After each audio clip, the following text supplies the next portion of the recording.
Hey guys, it's Danny. So the question is, do we cut yellowing leaves on orchids or do we just let them fall on their own? Well, for the main part, I prefer to let them fall on their own, and I'll tell you why. So let's take for example this Phalaenopsis orchid. She lost a bottom leaf. This is an old leaf and it's supposed to fall regularly because orchids do regenerate regularly.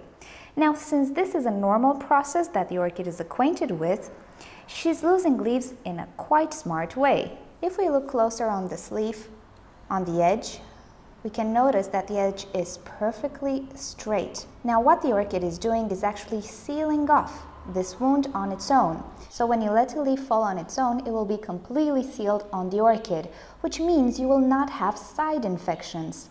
If we were to cut into live tissue, we would be prone to secondary infections if we were not careful.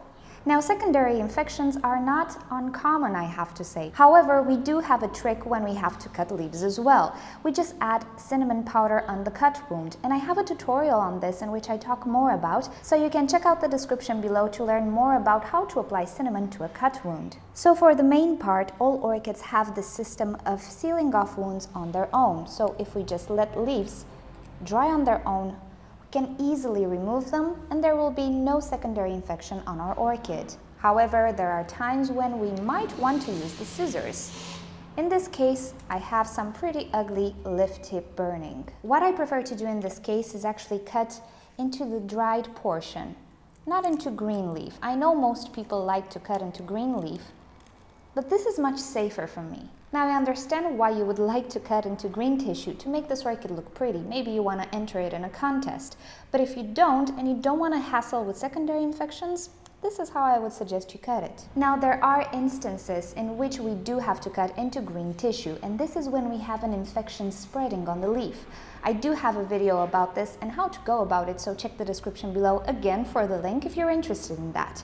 But if we're not dealing with an infection, if we just deal with old leaves, I prefer to let them fall on their own. They will be a bit ugly for a week or so, but when they are completely dry and ready to come off, you can just pinch them off, no stress, no scissors, and the orchid will not have a secondary infection.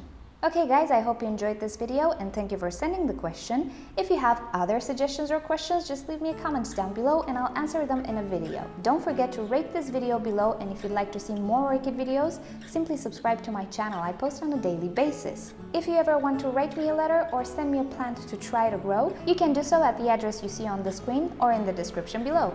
If you click on the left side of your screen, you're gonna be directed to orchidnature.com, where you'll find care sheets, identification sheets, and also you can talk to us in the forum section. And on the right side of your screen, you can click to watch another orchid video. Thank you for joining. I'll see you next time. Bye!